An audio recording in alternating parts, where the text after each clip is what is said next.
Okay, hello guys. So the tournament is live finally. I had again some struggles getting this stream live. So, yep, let's see the top games. Mohit Lade is currently leading the tournament. Sahil is following him. Omkar Chakradev is on third, and we can see some other regular players, Mai Shakti and other players joining the top board. Okay, so let's try to play a few games here. I'll try to play a game here. And meanwhile, there's a game going on the right hand side between Mohit Ladi and Tanmay Magade.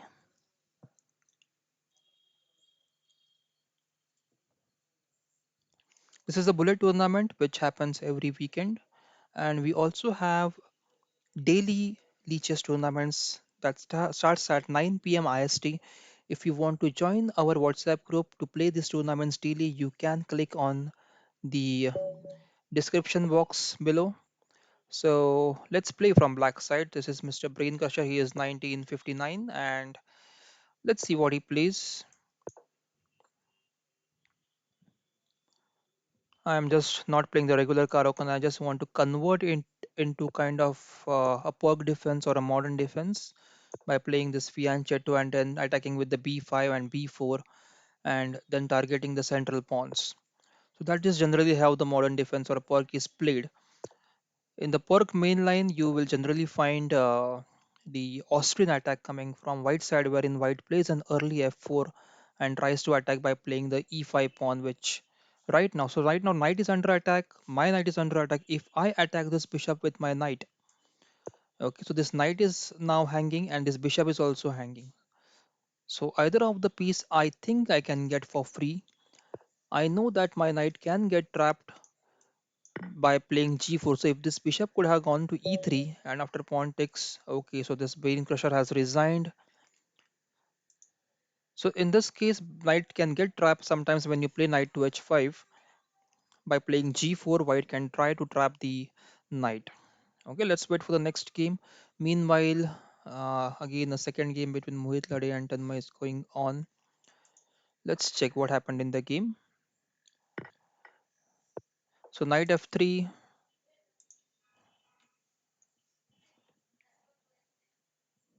Okay, so knight f3, e4, c6, knight f3 was played, and then it was followed by g6, d4, bishop g7, c3, e6. So most of the players who are not used to playing Karokan are playing different lines over here which do not include the main lines of your Karokan. And so you can see here that nobody has played d5, the main line of Karokan. This is again a side line.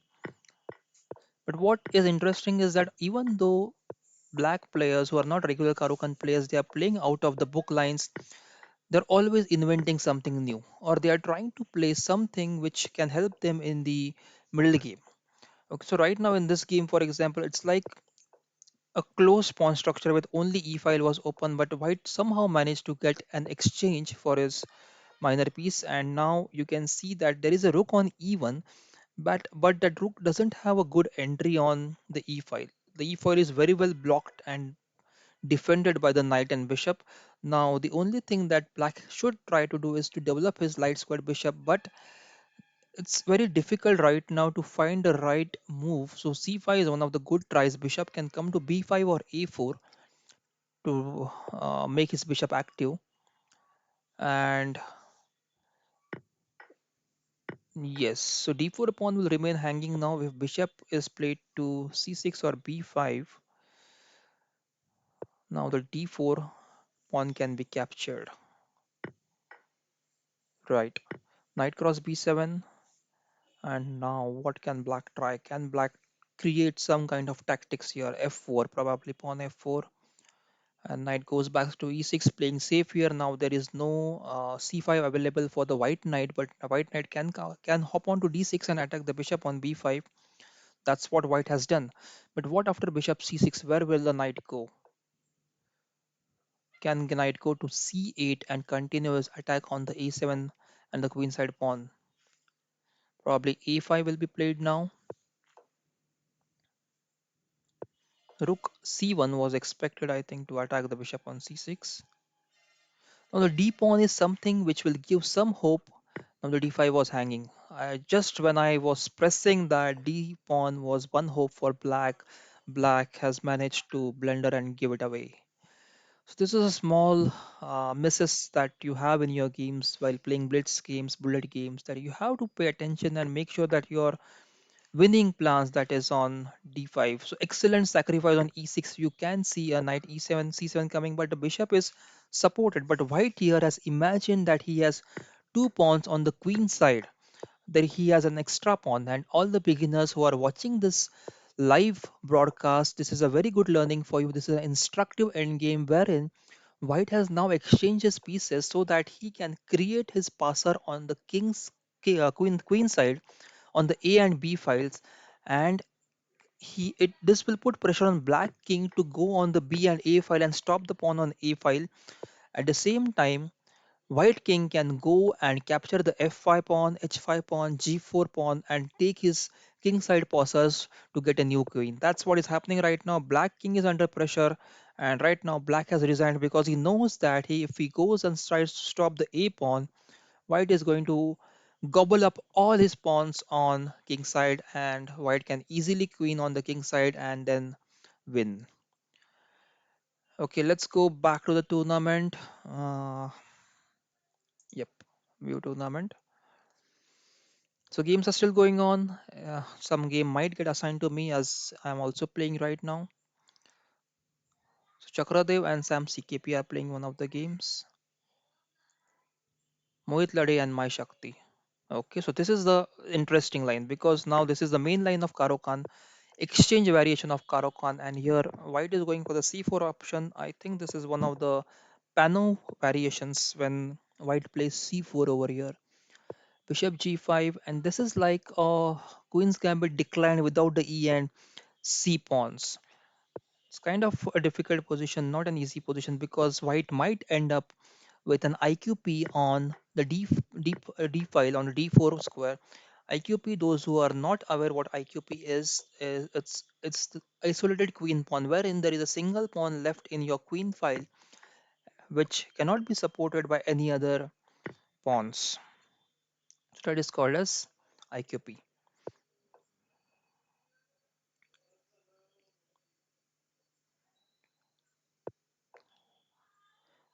So D pawn, C takes D5 is eminent now. After C takes D5, white should actually avoid C takes D5. That will help black to free up his bishop, so that's okay.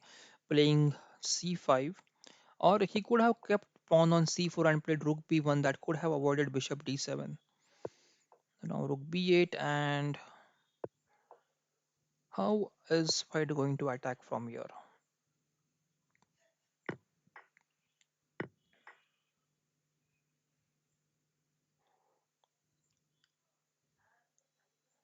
How is So in such positions where there is no clear plan, you are under time pressure, you always have to find safe and sound moves which will not create weaknesses in your position.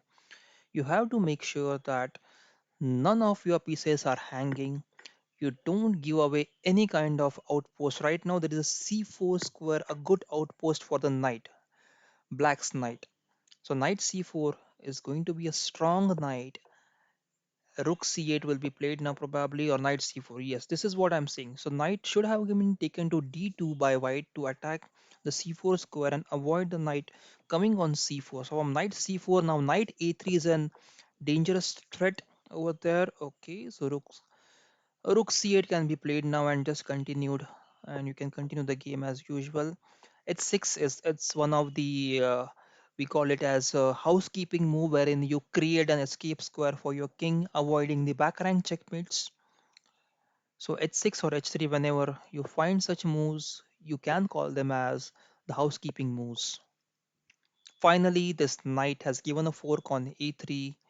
White did try to play rook b4 some time back to avoid that fork, but now by playing rook c2, he has given away his fork, and this should give a loss to white now, because black straight away pawn up, as well as he has an exchange up.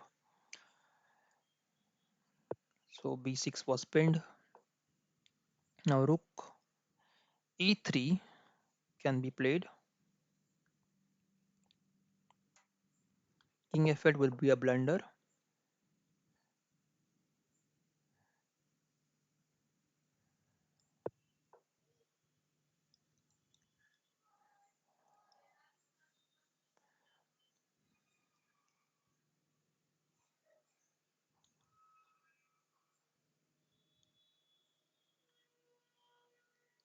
What can white play? It's difficult to just imagine something in this position. Probably knight e5 and or king f1, king e2, trying to get your king onto the b2 square, attacking the rook on a3. But the h3 pawn was hanging here. Rook cross h3 and a6. Yep. So white is just trying to make some quick moves here.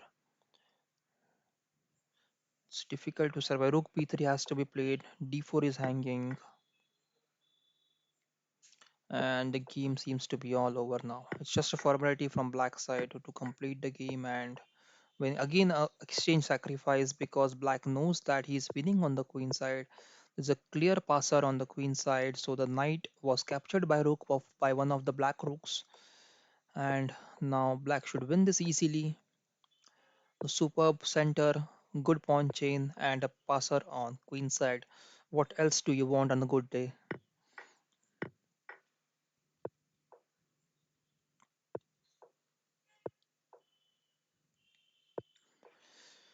So just a formality to complete this game. So meanwhile this game is getting completed, I would just like to request all the players who are playing out there any tournaments, or they are going to go tomorrow or day after tomorrow or in the coming weeks, you have to take care of the current situation which is out there. And you know the situation very well. There are a lot of videos, there are a lot of instructions coming out. Even the FIDE has said that the handshake is not mandatory. The handshake that you do before starting the game and after the game, it is not mandatory. You can take your own time. You can just nod your opponent, or you can just ask them politely that I cannot shake your hand, I'm sorry for that, let's start the game. It's perfectly fine. The person in front of you, the opponent, can understand that yes, this is an important thing. And just checking if my stream is live. Yes, it is still live. Okay, so just guys, you can put in the comments if you feel that there has to be some improvement in this. Uh, okay, so the game is assigned to me. Let me play. Let me play d4. Okay, and let me play pawn takes. Let's go for the exchange variation and bishop d3. I just don't want his bishop to be on f5 square. So this is the Carlsbad pawn structure. Okay, which is this pawn structure over here. You can see it's called as Carlsbad pawn structure. Reverse Carlsbad. This generally happens when black or white black plays queens can be declined. And sorry guys, I'm just thinking a bit and doing the commentary at the same time. I'm just trying to make sure that this knight is useful and this bishop doesn't annoy me with this pin over here. I don't know why I played if knight e2, but I think I should do okay. Knight takes d3, queen takes d3, and bishop g6 is expected. Now this is called as IQP. The pawn which is there on d5 now is called as an IQP. This is an isolated queen pawn, and just you can put pressure on this pawn by playing queen to d3 or d2, and then putting another rook on d1 and putting more pressure as much as you can and capturing that pawn finally for free. Okay, so I am able to complete my development now. I just want, oh, long castles, unexpected. That was unexpected move. So what can I do? Let me play knight d4. I will capture this pawn on knight on c6. He won't allow me. I will get an open c file. Queen b6 can be played now, but I would reply by a4 or something like that. Yeah, queen b6 was expected. I want to play bishop f4, but before that I want to save the bishop. Let me play this a4 move. e6, and now I can play e5. No. Bishop e6. No. Bishop f4, pawn takes, rook check, queen d7, and nothing thereafter. So no need to experiment. I can just play bishop d3. So some players might be who are not aware of this trap. So d4 I want to give it for free, because if queen takes d4, then bishop f5 check, and this queen can be captured for free. I want to play bishop f4 before. Yeah, that's what I wanted to play. Okay, no issues. Let me give away this pawn on b4 to get some activity on the queen side. Okay, let me give another pawn on a4.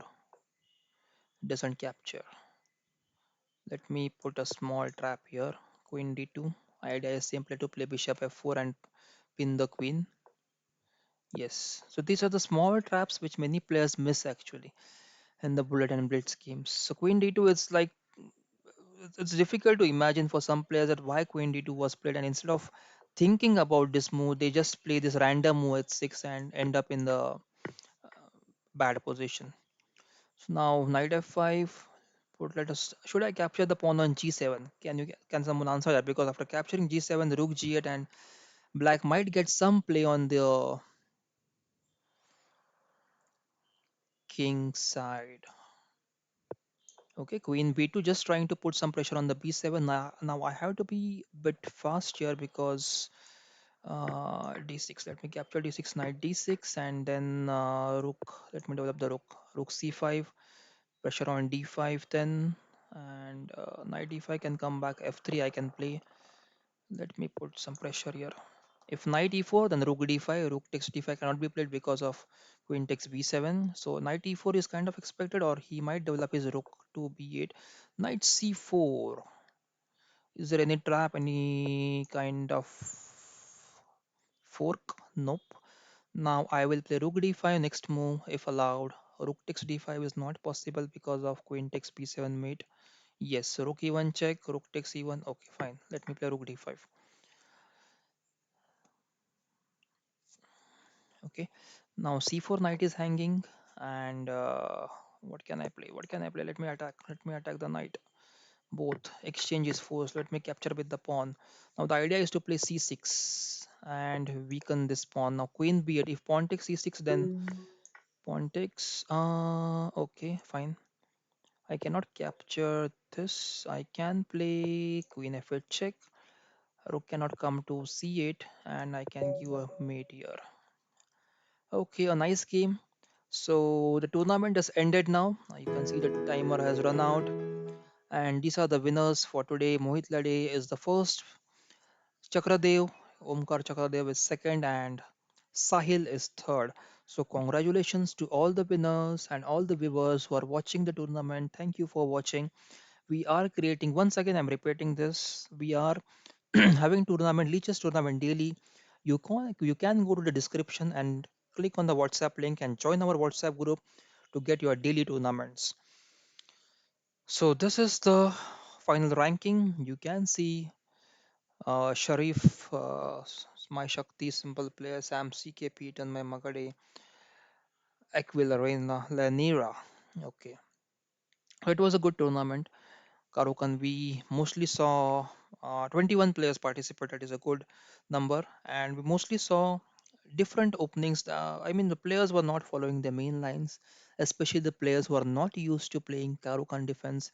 If you watch this video, you will find at least two or three games in which you will find some novelties. That is e4, c6, d4, and d6. That is something which Black converts your Karokan into a kind of a perk defense or a modern defense and tries to confuse the white player, because if white is prepared against the modern defense or the perk defense, he might have prepared his lines in a different way.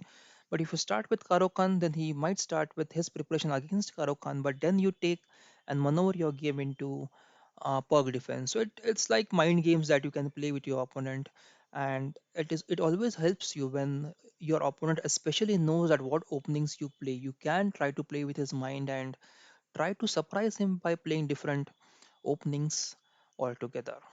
So I hope you have enjoyed this tournament and enjoyed this video. Do hit the like button, do hit the subscribe button, share with your friends this video. If you actually learned something, do hit the like button and put in the comments what suggestions you would like to give us to improve our live coverage and more videos on YouTube. So all the best from Hello Chess India YouTube channel, and bye bye and take care until the next video.